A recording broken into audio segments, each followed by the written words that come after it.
So how did it all start? I'm not sure. I think the bread came first. I mean, I've always baked and cooked, and I decided. I mean, I'd tried making sourdough bread over time and not had any success, and found all the stuff written about it, recipe books, all really confusing because they were all slightly different. So I decided to do a course. So I did a course with this wonderful guy called Andrew Whitley, and came back from the course and started making bread at home, and then couldn't really stop. And I'd heard about this bakery in London called the E5 Bakehouse, and really liked the story of how he started.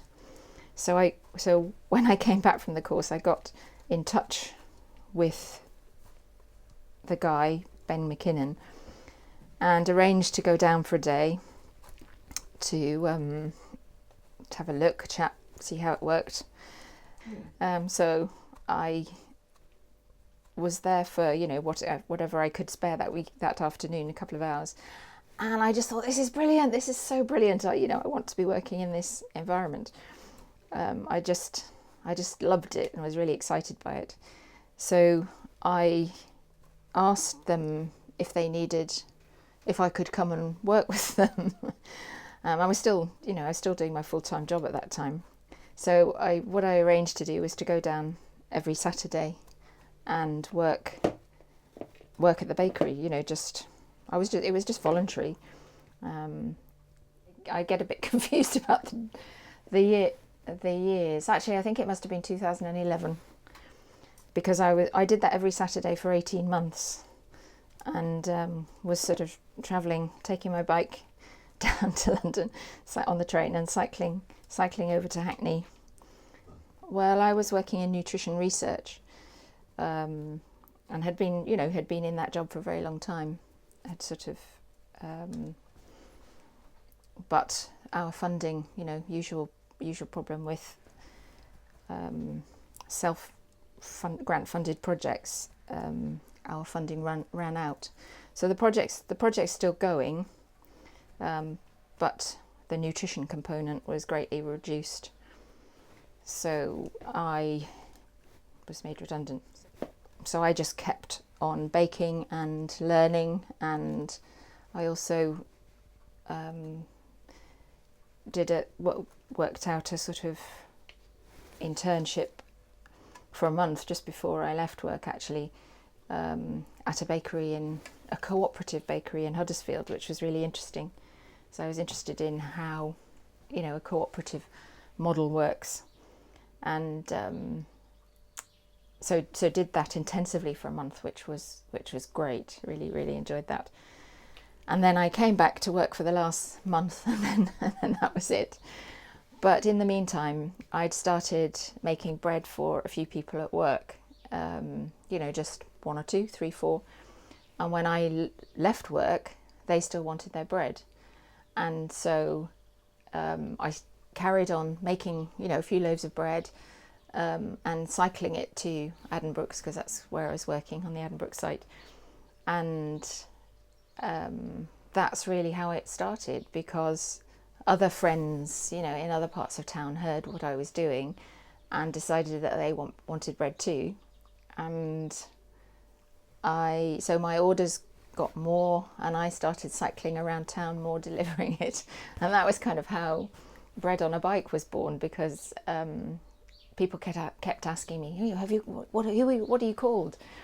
And I sort of said, well, I'm delivering bread on a bike.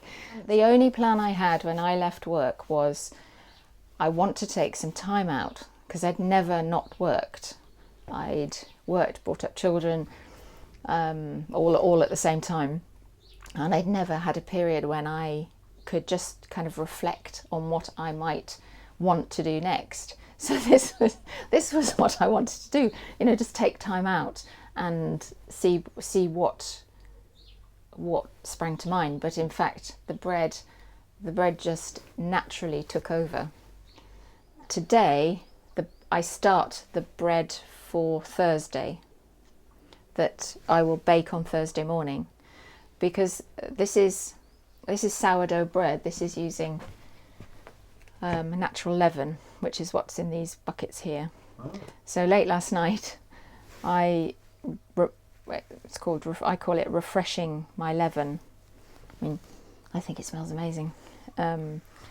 So when I refreshed the leaven, I took some, starter from that I used a couple of days ago, actually, from the fridge, mixed it with water, flour. So it's called feeding. I mean, there are lots of different terms which mean exactly the same thing. So I refreshed my starter last night. So when I left it here, it was sort of this much in the bucket, and you can see that overnight, in the temperature of this room, it's started feeding and producing yeasts and lactic acid bacteria, and you've got this amazing smelling live thing, which I will now use some of to make the dough. Oh. So I guess the bread that people will take home tomorrow, which I will bake tomorrow morning, has been made today but started last night with the refreshment of the starter. So it's a lengthy process. This is rye starters for making 100% rye bread. So that's quite spectacular. And that has a different smell again. It just is for making different doughs. Different doughs have different starters. A more liquid starter is easier for mixing, actually.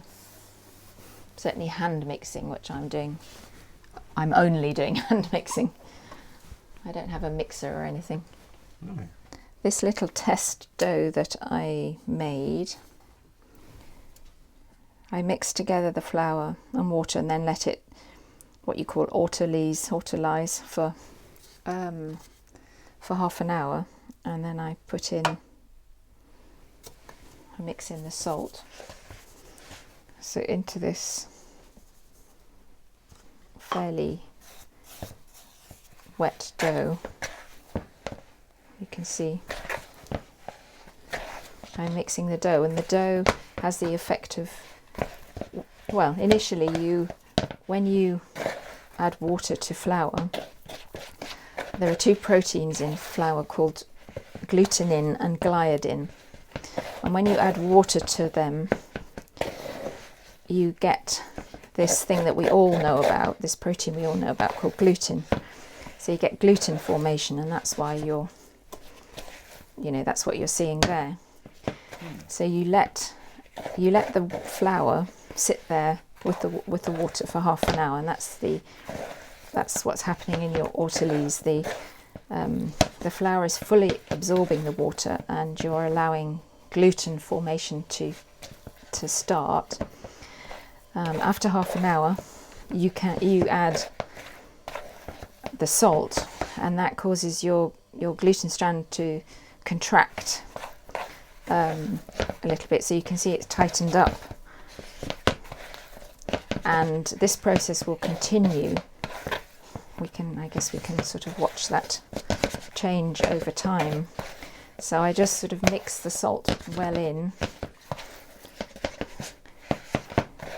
When you're handling a small amount of dough, it's actually very different to big amounts of dough, and it does behave differently. So because when you're working on a larger scale, it's easier not to take dough out of the bowl because you're just messing up your surface effectively. I always work in a bowl or a tub, and it's perfectly valid to do either, work on your surface and do this same procedure on your surface, or just to leave it in the bowl. Having made sure I've got all the stuff I need ready to mix in to the dough, later, I can now make my dough. So I make the dough in these big tubs, and what I keep looking at here is effectively my production sheet. So knowing the number of loaves that I'm making tomorrow for baking tomorrow, I'm making 20 of the whites, 24 of the malted wholemeals, 23 whole grain rye, and 10 red onion. So I've written out the recipes, and I've got my codes for how because it can be very confusing at times because you're doing so many things at once, and if I'm baking at the same time, then I need to make sure I'm not putting in the wrong amount of flour or the wrong amount of salt, particularly, I suppose. How many have you got to bake today? I think 80. But actually some of them are rye loaves and they were baked last night. So this is what I've baked so far this morning, the ones on the rack. The ones on the table are are before baking, so I've got more waiting to bake. So I'm about a third of the way through or something. Well, I put them in the fridge in a bag just so that, because they dry out, a refrigerator takes moisture out of things. Actually, I'm going to leave those in for another couple of minutes. Because when things go in the oven and they need 30 minutes baking, but because I've only got because I'm only using a domestic oven, I put them in the top for half the time and then move them down, put the next lot in and turn the others around, because it's I guess a restricted space and it's the constraints of a domestic oven. So you're not burning your loaves, that you're getting even bake. Since I started baking, I've had 3 ovens, but I've had lots of oven seals, about 6 new oven seals. I'm going to get these loaves ready to go in. So these are the Campania loaves, the white ones.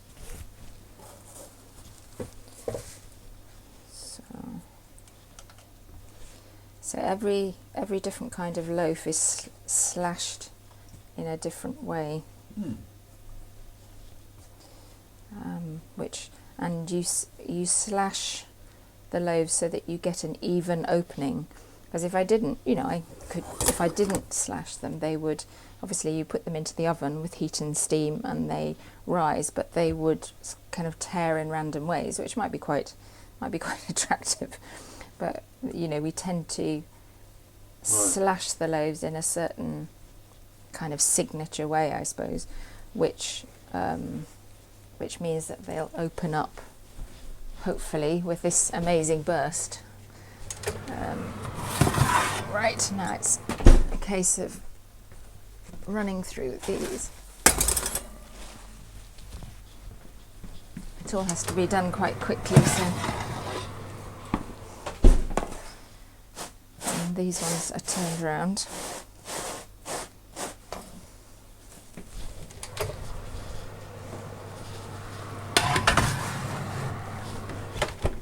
Go back in the oven. A little more water in the bottom to create steam. And then these ones go in.